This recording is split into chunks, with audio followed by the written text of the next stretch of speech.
Welcome to Mohit Master Classes. Today I will teach you about coordination compound, a chapter of inorganic chemistry. Let's begin. सबसे पहले हमें इसमें देखना है Werner theory. Werner theory क्या थी? इन्होंने कॉन्सेप्ट प्रपोज करा था प्राइमरी वैलेंसी और सेकेंडरी वैलेंसी। प्राइमरी वैलेंसी क्या हुई? ऑक्सीडेशन नंबर, जिसे हम सिंपल टर्म में कहते हैं, और ये आयोनाइजेबल। सेकेंडरी वैलेंस को हम सिंपल टर्म में कोऑर्डिनेशन नंबर कहते हैं और ये नॉन आयोनाइजेबल होता है। इसमें हमें एक रिएक्शन दी गई होती है एनसीईआरटी में, एक्सेस सिल्वर नाइट्रेट। अभी मैं आपको ये डिटेल में बताऊंगा ये ब्रैकेट का क्या मतलब हुआ। मतलब जैसे जितने भी ब्रैकेट के बाहर आयन प्रेजेंट है वो टेस्ट देते, जैसे इसमें एक्स आयन हम क्लोराइड के मान के चल रहे हैं, तो वो एक्सिस एजीएनओ3 के साथ रिएक्ट करेंगे तो वो x times of AGCL produce PPT बना। अब हमें देखना है, हमारे पास दो तरह के सॉल्ट होते हैं, सबसे पहला कॉम्प्लेक्स और दूसरा डबल। कॉम्प्लेक्स सॉल्ट क्या होता है? जो बनता है coordination bond between metal and ligand. इसमें जो ये बड़े वाले ब्रैकेट के बाहर लिखा होता है वो उसे हम कहते हैं आयोनिक स्फीयर, और जो बड़े वाले ब्रैकेट को मिला के हम कहते हैं कोऑर्डिनेशन। और जो इस कोऑर्डिनेशन स्फीयर के अंदर जो मेटल प्रेजेंट रहता है वो act as a Lewis acid करता है, जो लोन पेयर एक्सेप्टर होता है, और जो लिगेंड होता है वो लोन पेयर डोनर की तरह एक्ट करता है। कॉम्प्लेक्स सॉल्ट में हमें याद रखना है कि इसमें जितने भी आयंस अलग अलग दिख रहे हैं वो सभी आयोनाइज नहीं होते कंप्लीटली। जो सिर्फ ब्रैकेट के बाहर होते हैं वही बस टेस्ट देते हैं, ब्रैकेट के अंदर वाले अपना खुद का टेस्ट नहीं देते। इसमें जैसे मतलब अगर हम इसे वाटर में डिसॉल्व करेंगे तो हमें सिर्फ पोटेशियम का ही टेस्ट मिलेगा, इसमें आयरन और साइनाइड का टेस्ट हमें देखने को नहीं मिले। इसके बाद होता है डबल सॉल्ट। डबल सॉल्ट एक ऐसा तरह का सॉल्ट होता है जिसमें जितने भी तरह के एलिमेंट प्रेजेंट हो वो सब इंडिविजुअली अपना टेस्ट दें। इसमें एनसीईआरटी में 3 सॉल्ट दिए गए हैं। सबसे पहला है कार्नेलाइट, इसका फॉर्मूला है KCl.MgCl2.6H2O। सेकंड वन इज मोहर सॉल्ट, जिसे आप प्रैक्टिकल में भी देखेंगे क्लास 12 के। इसका फॉर्मूला है FeSO4.अमोनियम सल्फेट.6H। और लास्ट वन इज पोटेशियम, जिसे हम फिटकरी भी कहते हैं। इसका फॉर्मूला है potassium sulphate dot aluminium sulphate dot 24 time. इसके बाद अब हमें देखना है charge on sphere. Charge on sphere से हम क्या समझेंगे? जैसे जो भी आगे प्रेजेंट होता है, चाहे वो ब्रैकेट वाला पोर्शन आगे प्रेजेंट हो या आयोनिक स्फीयर प्रेजेंट, तो उस पे हमेशा पॉजिटिव चार्ज ही आता है, और जो पीछे प्रेजेंट होता है उस पे हमेशा नेगेटिव। सेम इसके लिए भी है, इसमें भी जो ये कोऑर्डिनेशन स्फीयर है इस पे पॉजिटिव चार्ज आएगा, और जो बाहर आयोनिक स्फीयर है इस पे नेगेटिव। मतलब हम पोजीशन से हम डिसाइड कर सकते हैं कि किस पे पॉजिटिव आएगा किस पे नेगेटिव आएगा। इसके बाद देखेंगे हम होमोलेप्टिक कॉम्प्लेक्स और हेटेरोलेप्टिक। होमोलेप्टिक कॉम्प्लेक्स क्या होता है? जिनमें only one type of ligand is present. जैसे इस कॉम्प्लेक्स में अमीन का सिर्फ एक ही टाइप का लिगेंड प्रेजेंट, और इसमें हेटेरोलेप्टिक कॉम्प्लेक्स में more than one type of ligand present होता है। जैसे इसमें आपको दिख रहा होगा अमीन भी प्रेजेंट है और क्लोराइड। इसके बाद हम देखेंगे what is mononuclear complex and polynuclear. Mononuclear complex वो कॉम्प्लेक्स होता है जिसके अंदर सिंगल सेंट्रल मेटल प्रेजेंट हो। जैसे इसमें आयरन है, वो सिर्फ एक ही आयरन एटम प्रेजेंट, लेकिन पॉलीन्यूक्लियर में more than one central metal present. जैसे इसमें मैग्नीज है, मैग्नीज 2 मतलब 2 मैग्नीज के एटम प्रेजेंट है। इसके बाद अब हम देखेंगे कंडक्टिविटी। कंडक्टिविटी हम कैसे देखते हैं? अगर कोई भी हमें कॉम्प्लेक्स स्फीयर दिया हुआ है तो हम उसकी कंडक्टिविटी कोऑर्डिनेशन स्फीयर से नहीं आयोनिक स्फीयर से देखते हैं। हमें सिर्फ अगर कंडक्टिविटी पे क्वेश्चन पूछा जाएगा तो हम सिर्फ आयोनिक स्फीयर देखें। जैसे इसमें 3 आयंस है तो जितने ज्यादा आयंस होंगे उतनी ज्यादा कंडक्टिविटी होगी, और सेकंड केस में हमारे पास सिर्फ 2 आयन, तो लेफ्ट टू राइट जाने पर हमारे पास नंबर ऑफ आयंस डिक्रीज कर रहे हैं, सो कंडक्टिविटी भी डिक्रीज कर रही है। इसके बाद अब हमें देखना है मोनोडेंटेड लिगेंड या अलग अलग तरह के लिगेंड। मोनोडेंटेड लिगेंड होता है जिसकी डेंटिसिटी 1 हो। ये डिफरेंट टाइप में हम डिवाइड करते हैं। First one is neutral.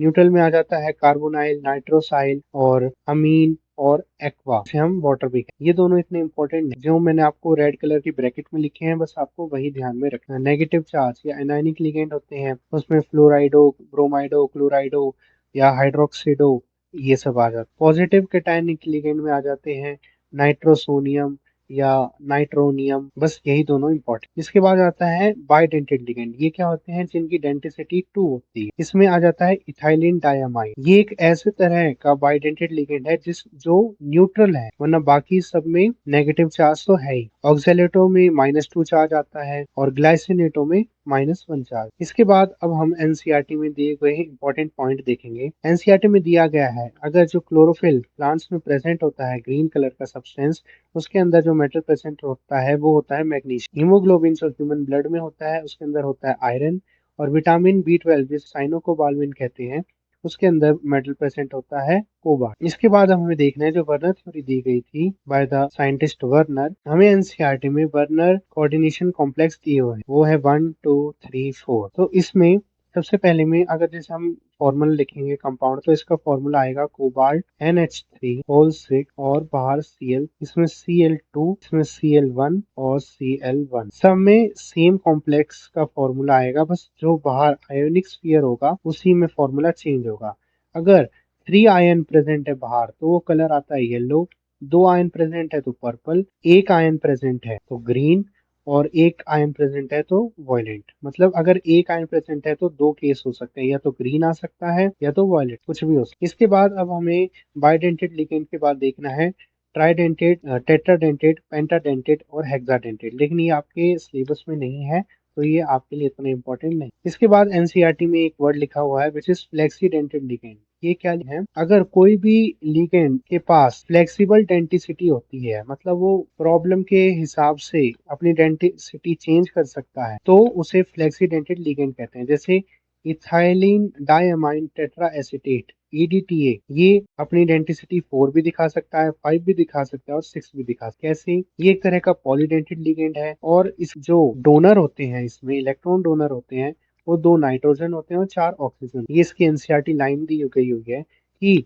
अगर हम कोई भी कोऑर्डिनेशन नंबर निकालते हैं सेंट्रल एटम का, तो डिटरमाइन होती है by the sigma bond found by the ligand and central atom. इसका मतलब है कि जो पाई बॉन्ड है वो काउंटेड नहीं होता है कोऑर्डिनेशन नंबर निकाल। इसके बाद आ जाता है एम्बीडेंटेड लिगेंड। एम्बीडेंटेड लिगेंड वो लिगेंड होते हैं जिनके पास 2 डोनर एटम, मतलब इसका एग्जांपल आ जाता है NO2 माइनस, CN माइनस और SCN माइनस, मतलब नाइट्राइट, साइनाइड एंड थायोसाइन। इसके बाद अब हम IUPAC नोमेनक्लेचर देखेंगे। सबसे पहले आपको नॉर्मल ये नाम पता होने चाहिए। न्यूट्रल लिगेंड में जो आता है सबसे पहला है वाटर, वाटर को हम एक्वा लिखते हैं, अमाइन को हम अमीन लिखते हैं, CO को हम कार्बोनाइल, NO को नाइट्रोस। नेगेटिव चार्ज में अगर X माइनस मतलब हैलाइड लिखा हुआ है, जैसे फ्लोराइडो, क्लोराइडो, ब्रोमाइडो, हम नेगेटिव लिगेंड में हम सफिक्स इस्तेमाल करते हैं आइड, एट एंड आइड। तो जो स्टार लगे हुए हैं बस वही इंपॉर्टेंट है, उनके अलावा आपको नहीं दे, जैसे इथाइलिन डायमाइन टेट्रा एसीटोइक एसिड। अब हम देखेंगे ट्रिक फॉर नोमेनक्लेचर, IUPAC नोमेन। अगर कहीं भी क्वेश्चन दिया गया है तो हमें उसमें सबसे पहले नेम ऑफ कैटायन करना है, उसके बाद नेमिंग ऑफ एनायन। और अगर जैसे आयोनिक स्फीयर में more than 1 metal ion present होगा तो हमें उसमें डाई, ट्राई या टेट्रा नहीं लगा। जैसे K4 है इस क्वेश्चन में, जैसे K4 है तो हमें टेट्रा पोटेशियम नहीं लिखना, सिर्फ पोटेशियम ही लिख। ये सिर्फ आयोनिक स्फीयर के लिए ही वैलिड। फिर इसके बाद नेमिंग ऑफ कॉम्प्लेक्स कैसे करेंगे? सबसे पहले अगर हम कॉम्प्लेक्स की नेमिंग कर रहे हैं तो हमें नेम ऑफ लिगेंड लिखना है, फिर उसके बाद नेम ऑफ मेटल, और लिगेंड की प्रायोरिटी भी अल्फाबेटिकली डिसाइड। इसमें नेम ऑफ मेटल डिसाइड करता है 2 केस। अगर कॉम्प्लेक्स पेयर के ऊपर नेगेटिव चार्ज आता है तो हम मेटल के नाम के साथ 8 लगा देते हैं, जैसे फेरेट, क्यूपरेट, अर्जेंटेट, कोबाल्ट। और अगर कॉम्प्लेक्स पेयर के ऊपर पॉजिटिव चार्ज आता है तब हम उसमें नॉर्मल मेटल का नाम लिखते हैं, जैसे Fe का आयरन, Cu का कॉपर, सिल्वर, कोबाल्ट, नॉर्मल। ऐसे 2 एग्जांपल है, मैंने दोनों ही ले लिए। फर्स्ट में कोऑर्डिनेशन स्फीयर के ऊपर नेगेटिव चार्ज आ रहा है, और सेकंड में कोऑर्डिनेशन स्फीयर के ऊपर पॉजिटिव। तो नेगेटिव चार्ज अगर आएगा तो हम जो मेटल होगा उसके नाम के आगे 8 लगा। तो सबसे पहले हम पॉजिटिव चार्ज का नाम नेमिंग करेंगे, जैसे पोटेश। उसके बाद कोऑर्डिनेशन में सबसे पहले लीगेंड का नाम, जैसे हेक्सासाइन। उसके बाद आयरन में 8 लगा देंगे और उसका ऑक्सीडेशन नंबर हम ब्रैकेट में लिख। इसके बाद पॉजिटिव चार्ज कोऑर्डिनेशन स्फीयर पे दिया गया तो हेक्सा अमीन कोबाल्ट, इसमें नॉर्मल मेटल का नेम लिखेंगे बिकॉज पॉजिटिव चार्ज, और कोबाल्ट यहाँ +3 स्टेट में है तो ब्रैकेट में हम इसका ऑक्सीडेशन नंबर लिख देंगे, और लास्ट में क्लोराइड। एक और इम्पोर्टेंट स्टेप है, अगर जैसे क्वेश्चन में इथाइलिन डायमाइन दिया गया है तो उसके नाम के अंदर ही डाई, ट्राई या कुछ भी आ रहा है तो हम उसमें डाई, ट्राई नहीं लिखेंगे। जैसे EN 2 टाइम्स प्रेजेंट हुआ लीग तो हम डाई इथाइलिन डायमाइन नहीं लिखें, हम उसमें लिखेंगे बिस इथाइलिन डायम। 2 के लिए अगर 3 प्रेजेंट हुए तो ट्रिस इथाइलिन डाइम। एक एनसीईआरटी में बहुत ही इंपॉर्टेंट ये क्वेश्चन भी लिखा गया है। इसमें दोनों ही कोऑर्डिनेशन स्फीयर है, तो फर्स्ट वाले पे हम पॉजिटिव मान लेंगे, सेकंड वाले पे नेगेटिव। तो सबसे पहले हम लिखेंगे डायमाइन, डायमाइन आ गया। उसके बाद सिल्वर का नॉर्मल नाम, क्योंकि पॉजिटिव चार्ज है तो सिल्वर और उसका ऑक्सीडेशन। इसके बाद हम डाइसाइनो, सिल्वर में 8 लगा देंगे, मतलब आर्जेंटेट, और इसका ऑक्सीडेशन नंबर 1। इसके बाद अब हमें देखना है आइसोमेरिज्म। आइसोमेरिज्म हमारे सिलेबस के अकॉर्डिंग 2 टाइप्स का होता है। First one is structural and second one is stereo. Structure isomerism के लिए ट्रिक है कोहली। सीओ से कोऑर्डिनेट आइसोमेरिज्म, एच से हाइड्रेट आइसोमेरिज्म, एल से लिंकेज एंड आई से आयोनाइजेशन। फर्स्ट वन हम आयोनाइजेशन आइसोमेरिज्म पढ़ेंगे। इसमें क्या होता है, इसमें जो दो कंपाउंड दिए गए होंगे उन दोनों में जो मॉलिक्यूलर मास होगा वो सेम होगा, बस जो एलिमेंट एक्सचेंज हो जाएंगे कोऑर्डिनेशन और आयोनिक। जैसे इसमें ब्रोमीन हमने बाहर ले लिया, इसमें ब्रोमीन हमने अंदर ले लिया, तो मॉलिक्यूलर मास तो सेम ही रहेगा। सेकंड है लिंकेज। लिंकेज में क्या होता है, जिसमें एम्बिडेंटेड लिगेंड प्रेजेंट हो, जो मैंने आपको पहले बताया था फर्स्ट पेज में, एम्बिडेंटेड लिगेंड जिसमें दो डोनर साइट होती है, जैसे NO2 साइनाइड और थायोसाइनाइड। इसमें नाइट्रोजन डोनेट कर रहा है और इसमें ऑक्सीजन डोनेट, तो ये हो गए लिंकेज आइस। इसके बाद आ जाता है हाइड्रेट आइसोमेरिज्म। हाइड्रेट आइसोमेरिज्म में different number of water molecule present होंगे, कॉम्प्लेक्स स्फीयर एंड आयोनिक। जैसे आप इन दोनों केस में देखेंगे, फर्स्ट वन केस में एक भी वाटर मॉलिक्यूल आयोनिक स्फीयर में प्रेजेंट नहीं, और सेकंड वाले केस में एक वाटर मॉलिक्यूल प्रेजेंट है आयोनिक स्फीयर में, तो ये हो जाएंगे हाइड्रेट आइस। लेकिन थर्ड केस में अगर जो कोऑर्डिनेशन स्फीयर के अंदर जितने वाटर मॉलिक्यूल है और जो इतने बाहर वाटर मॉलिक्यूल है वो दोनों सेम हो गए, तो वो हाइड्रेट आइसोमेरिज्म में नहीं आए, ये इसका एक एक्सेप्शन। इसके बाद आता है कोऑर्डिनेशन आइसोमेरिज्म। इसमें क्या होता है, इसको तो आप अलग ही देखते ही पहचान जाएंगे। अगर चार्ज और नेगेटिव चार्ज दोनों में ही कोऑर्डिनेट कंपाउंड दिया गया है तो उसे हम कोऑर्डिनेट आइसोमेरिज्म में इंक्लूड। इसके बाद आ जाता है स्टीरियो आइसोमेरिज्म। ये क्या होता है, same structure but different 3D arrangement of ligand. ये 2 टाइप्स का होता है। First one is geometrical isomerism and second one is optical isomerism. Geometrical isomerism सबसे पहले हम केस 1 देखेंगे और कोऑर्डिनेशन नंबर 4 के लिए। एक मैं आपको इंपॉर्टेंट बात बता दूं, टेट्राहेड्रल प्रेजेंट होगा मतलब sp3, तो उसमें GI नहीं मिलेगा, क्योंकि सभी कंपाउंड के बीच में जो मतलब एलिमेंट प्रेजेंट है उनके बीच का एंगल 109.5 डिग्री होता है, इसके कारण उसमें GI देखने को नहीं मिले। लेकिन स्क्वायर प्लेनर के केस में GI देखने को मिल भी सकता है और नहीं भी मिल। ये आपको जो मैंने स्टार लगा रखे हैं बस यही क्वेश्चन पूछे जाते हैं, इससे बाहर नहीं आता। जैसे मेटल A2B2 का केस है तो इसमें 2 GI मिलेंगे। मेटल A2BC का केस है तो इसमें भी 2 मिलेंगे। मेटल ABCD है तो इसमें 3 मिले। इसका मैं आपको एक एग्जांपल दिखा देता हूँ। जैसे इसमें प्लेटिनम का एक कंपाउंड दिया गया है, तो मेटल ये हो गया और लिगेंड हो गया A2B। तो इसमें 2 केस हो सकते हैं GI। First one is cis and second one is trans. तो अगर दो सेम कंपाउंड के बीच में अगर एंगल 90 डिग्री तो वो सिस कहलाते हैं, और सेम कंपाउंड के बीच में अगर एंगल 180 डिग्री है तो वो ट्रांस। एनसीईआरटी में दिया गया है कि सिस प्लेटिन एंटी कैंसरस की तरह काम। इसके बाद अब हमें GI इन कोऑर्डिनेशन नंबर 6 में, जिसे हम ऑक्टाहेड्रल कोऑर्डिनेशन नंबर 6 में हमें एनेंटियोमर पेयर विच इज मतलब इसमें हमें ऑप्टिकल आइसोमेरिज्म भी देखने को मिलता है। सबसे पहले हमें जो इसमें स्टार लगाए हुए हैं बस वही ध्यान में रखने हैं और आपको नहीं याद। जैसे मेटल A4B2 है, इसमें 2 ही GI देखने को मिलते हैं, OI नहीं देखता, तो टोटल स्टीरियो आइसोमर हो गए 2। स्टीरियो आइसोमर क्या हो गए, हम GI और OI को ऐड कर देते हैं तो वो स्टीरियो आइसोमर। मेटल A3B3 में भी 2 होते हैं, और ये स्पेशल केस होता है, कुछ ही कोचिंग में पूछा जाता है जैसे कम करवाने हो। तो मेटल ABCDEF, इसमें 15 GI मिलते हैं और 15 OI मिलते हैं, तो टोटल 30 स्टीरियो आइसोमर्स। ये बहुत ही इंपॉर्टेंट केस है, ये कोऑर्डिनेशन नंबर 4 में देखने को मिलता है। जैसे मेटल है, इसमें AA2 क्या हुआ, ये हमारा बाइडेंटेड लिगेंड है, और B2 एक नॉर्मल मोनोडेंटेड लिगेंड। इसमें टोटल GI 2 देखने को मिलते हैं और ऑप्टिकल आइसोमेरिज्म 1 देखने को मिलता है, क्योंकि जो इसमें ट्रांस वाला होता है वो ऑप्टिकली इनएक्टिव होता है और जो सिस वन होता है वो ऑप्टिकली एक्टिव होता है। तो हमें इसमें याद रखना है कि सिस वाला ऑप्टिकली एक्टिव होता है, तो इसमें सिर्फ एक ही एनेंटियोमर पेयर आए, तो टोटल स्टीरियोआइसोमर 3 हो गए। अब एक ये केस है मेटल AB होल थ्राइस, इसमें भी टोटल 4 स्टीरियोआइसोमर्स मिलेंगे, 2 GI 2 OI। एक बहुत ही इंपॉर्टेंट केस है मेटल AA होल थ्राइस, मतलब बाइडेंटेड लिगेंड है, वो 3 टाइम्स प्लस, तो इसमें एक भी GI देखने को नहीं मिलता। जो 2 हमें केस देखने को मिलते हैं वो दोनों ही ऑप्टिकल के होते हैं। इसमें आपको एनसीईआरटी में दिया गया है मेटल A3B3 का केस दिया गया हुआ है। इसमें सिर्फ हमने दिखाया कि दो जीआई मिलते हैं। तो कैसे दो जीआई मिलते हैं वो है ये। इसमें दो केस होते हैं। सबसे फर्स्ट वन होता है facial cis and second one is मेरिडोन। अगर सेम एलिमेंट इस तरीके से प्रेजेंट हुए तो उसे हम फेशियल कहते हैं, और अगर इस तरीके से प्रेजेंट हुए तो हम उसे मेरोडिन। अब ऑप्टिकल आइसोमेरिज्म कोऑर्डिनेशन नंबर 4 में, चाहे वो टेट्राहेड्रल हो या स्क्वायर प्लेनर हो, दोनों में ऑप्टिकल आइसोमेरिज्म देखने को नहीं मिलता। और कोऑर्डिनेशन नंबर 6 में मैंने आपको कंपाउंड बता दिए हैं जिनमें देखने को मिलता। इसके बाद अब हमें वैलेंस बॉन्ड थ्योरी पढ़। इसमें आपसे ये पूछा जाता है जैसे अगर sp3 है तो हम उसे टेट्राहेड्रल कहते हैं। DsP2 है जो इनर ऑर्बिटल होता है उसको हम कहते हैं स्क्वायर प्लेनर। sp3d2 या D2sp3 हम उसे आउटर ऑर्बिटल कहते हैं और उसे ऑक्टाहेड्रल कहते हैं। इसमें आपको देखना है sp3 में जो ऑर्बिटल इस्तेमाल होते हैं वो px py pz, और dsp2 में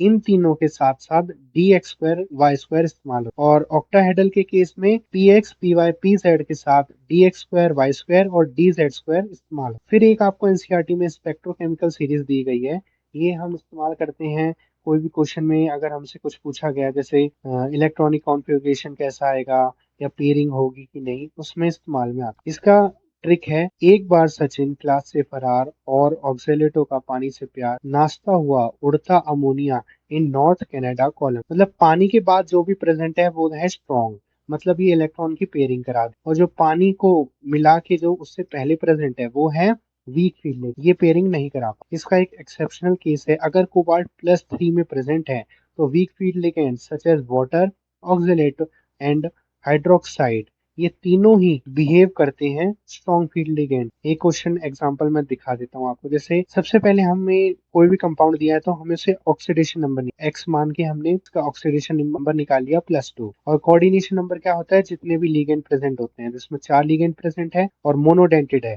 तो 1 × 4 तो हो जाएगा 4। इसके बाद इलेक्ट्रॉनिक कॉन्फ़िगरेशन तो आप डी ब्लॉक में सीखते ही हैं। तो इलेक्ट्रॉनिक कॉन्फ़िगरेशन हमने लिख दी +2 के लिए 4s0 3d8, मतलब डी ऑर्बिटल में 8 इलेक्ट्रॉन। तो इसमें ऐसा कुछ बनेगा। तो अगर इसमें स्ट्रॉन्ग फील्ड लिगेंड प्रेजेंट है विच इज साइनाइड, तो ये इलेक्ट्रॉन जंप करके इसके साथ पेयरिंग कर लेगा।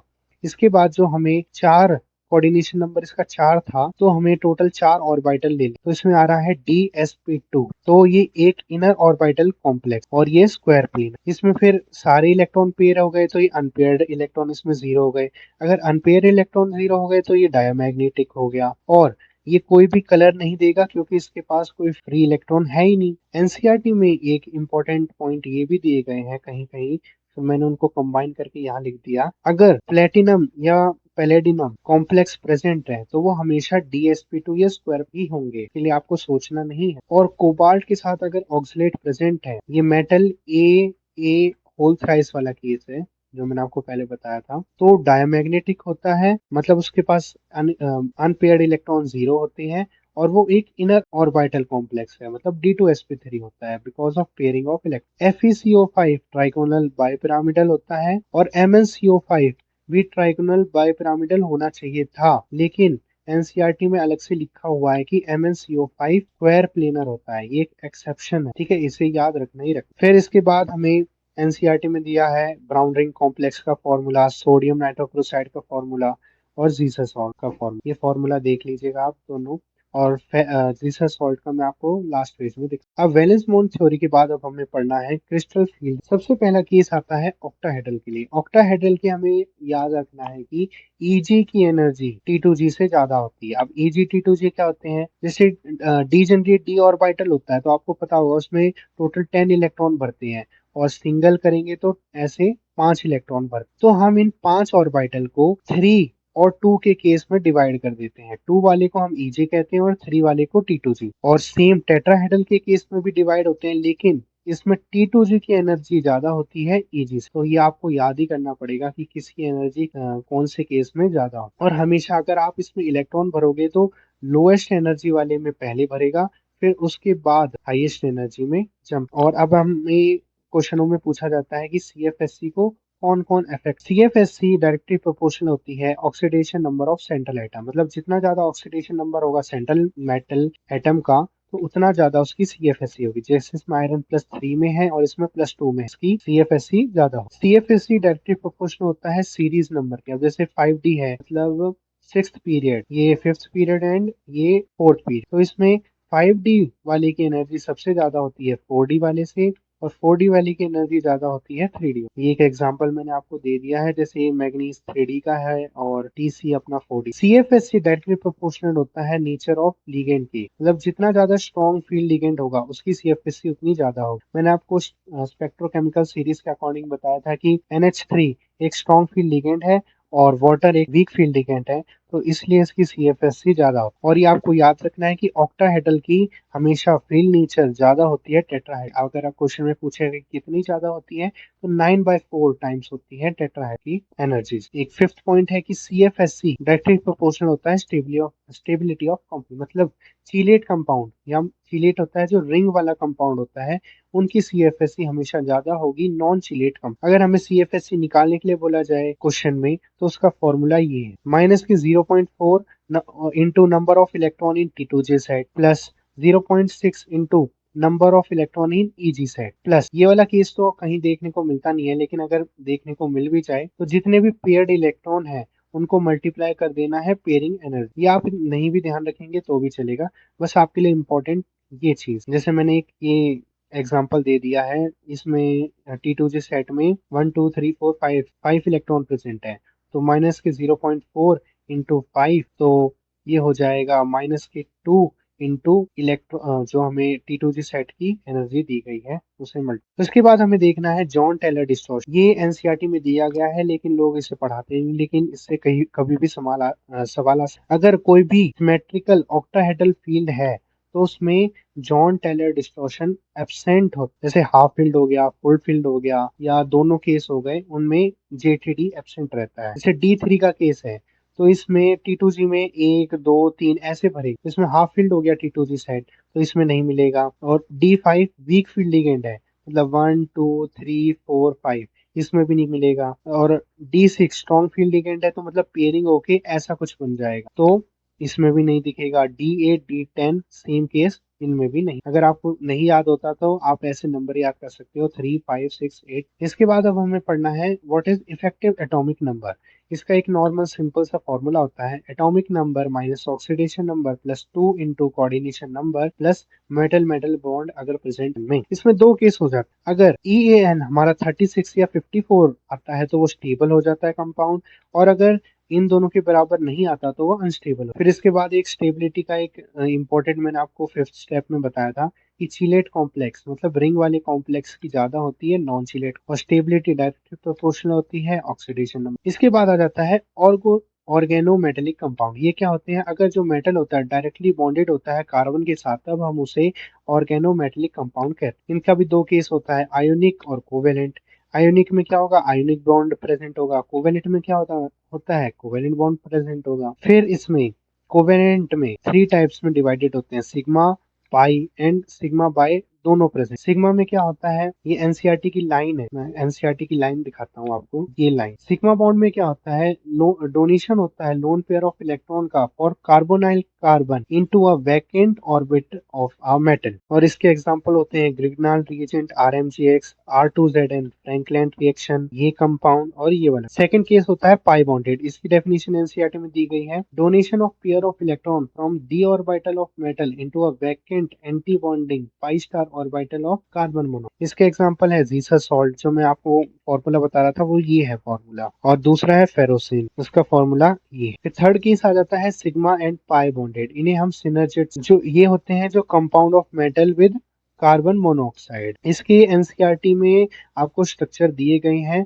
मैं यहाँ फोटो भी लगा दूंगा। मतलब फॉर्मूला देके पूछा जा सकता है कि इनका स्ट्रक्चर कैसा है, तो आपको स्ट्रक्चर देखना ही देखना है कि सर इसमें मेटल मेटल बॉन्ड है नहीं है, और मेटल CO मेटल के कितने बॉन्ड है। लास्ट इस चैप्टर का टॉपिक होता है कि हमें कोई भी कंपाउंड दिया रहता है तो हमें उसमें पूछ लेता है कि CO की बॉन्ड लेंथ क्या रहेगी, मेटल कार्बन की बॉन्ड लेंथ क्या रहेगी, ऐसे। तो इसकी एक सिंपल सी ट्रिक है, अगर नेगेटिव चार्ज जितना बढ़ता जाएगा मेटल के ऊपर, उतनी ज्यादा CO की बॉन्ड लेंथ दी जाएगी और मेटल कार्बन की बॉन्ड लेंथ डिक्रीज होती है। ये आपको याद रखना है, बस इस ट्रिक से ही आप हर क्वेश्चन सॉल्व। एक इंपॉर्टेंट कॉन्सेप्ट पीछे रह गया था, जैसे क्वेश्चनों में आपसे पूछा जाता है कि वेवलेंथ ऑफ लाइट एब्जॉर्ब बताना या रिलेशन बताना होता है। जैसे आपको डिफरेंट कंपाउंड दे दिए गए हो 1 2 3 4, इनमें बताना है कि किसका लैम्डा ज्यादा आएगा, किसका कम आएगा। तो इसके लिए सिंपल सी ट्रिक है, अगर स्ट्रॉन्ग फील्ड लिगेंड प्रेजेंट होगा तो उसका लैम्डा कम आएगा, और वीक फील्ड लिगेंड होगा तो उसका लैम्डा हमेशा ज्यादा आएगा स्ट्रॉन्ग फील्ड लिगेंड के कंपेयर। इसके बाद अब मैं आपको एनसीईआरटी में दी गई चीजें बताता हूँ। ये नीट में तो अभी तक कम पूछी गई है, लेकिन जेई मेंस में पूछी गई है। एक तो आपको पता होगा, अगर डी डी ट्रांजिशन प्रेजेंट नहीं है तो, जैसे डी ऑर्बिटल में 0 इलेक्ट्रॉन प्रेजेंट है या सारे 10 के 10 इलेक्ट्रॉन प्रेजेंट है, मतलब सारे पेयर, तो उन केस में कलरलेस आता है। तो D1 है और टाइटेनियम का केस है तो पर्पल, वेलिडिनम में ब्लू, वी में +3 है तो ग्रीन। तो ऐसे आप देख लीजिएगा ये कौन सा कलर कैसे। और इसी को याद करने के लिए, कि अब ऐसे तो याद तो होंगे नहीं, तो इसी की याद करने के लिए एक स्पेशल सर ने एक ट्रिक भी बताई थी, बहुत ही अच्छे सर हैं। उन्होंने बताया था फे को ना वन में ग्रीन लकड़ियां, इसमें मतलब फे में आयरन आ जाता है, को ना NI निकल आ जाता है, वन में वी जो है वो वेरिडियम का है। तो जितने वर्ड आते हैं उतना उसमें उसका ऑक्सीडेशन स्टेट है। जैसे 2 वर्ड है तो +2, इसमें 3 वर्ड है तो प्लस, तो इसमें हमें ट्रिक हो जाएगी फे को ना वन में, तो इसमें ये तीनों का ग्रीन कलर है। फिर सेकंड है, तुमने कुकर को भी ब्लू कर दिया, तो कुकर को भी ब्लू, तो इनका कलर हो जाएगा ब्लू। तो आप इसी तरीके से चारों याद कर सकते हैं, और ये बहुत ही इंपॉर्टेंट है जेई मेंस के पर्सपेक्टिव के। नीट में तो अभी तक नहीं पूछा। और एनसीईआरटी में एक ही आपको टेबल भी दी गई है लिगेंड और कलर के बारे में। जैसे ये, अगर ये कंपाउंड प्रेजेंट है तो इसका कलर ग्रीन है। अगर इसमें 2 वाटर मॉलिक्यूल कम हो गए और एक बाइडेंटेड लिगेंड आ गया तो इसका कलर पेल ब्लू हो जाएगा। अगर 2 और कम हो गए वाटर मॉलिक्यूल और दो बाइडेंटेड लिगेंड हो गए तो ब्लू या पर्पल हो जाएगा। और थर्ड केस में 3 बाइडेंटेड लिगेंड प्रेजेंट हो गए तो कलर। इसके बाद अब मैं आपको एनसीईआरटी की इंपॉर्टेंट लाइनें बताऊंगा। अब लास्ट में कुछ एनसीईआरटी की इंपॉर्टेंट लाइन मैं आपको जाऊंगी लास्ट के पेज और सेकंड लास्ट। फर्स्ट वन है कि इम्प्योर निकल है कन्वर्टेड टू निकल, this compound which is decompose होता है to yield pure nickel in a method known as, ये कैंसियर। सेकंड है कि hardness of water estimated by simple titration with disodium ethylene diamide, ये कैंसियर गई। थर्ड वन इज की ब्लैक एंड व्हाइट फोटोग्राफी में the developed film is fixed by washing with hypo solution, ध्यान से देखिएगा, hypo solution which dissolve the undecomposed silver bromide to form a complex ion, this ion। इसमें ये देखिएगा कि H2O3 का 2 मॉलिक्यूल। फोर्थ वन है कि excess of copper and iron are removed by chelating ligand D-penicillamine and desferrox B via the formation of। Fifth है कि ATTA is used in treatment of lead poisoning। Sixth है कि coordination compound cisplatin inhibit the growth of tumor। Seventh है कि the pigment responsible for photosynthesis chlorophyll is a coordination compound of magnesium। Eighth है vitamin B12 cyanocobalamin, the anti-pernicious anemia factor is a coordination compound of cobalt। और ninth one है कि rhodium complex, this complex known as Wilkinson catalyst is used for hydrogenation of L। इसी के साथ आपका coordination compound खत्म हुआ। इसके बाद आपसे कुछ भी नहीं पूछा जाएगा। Thank you.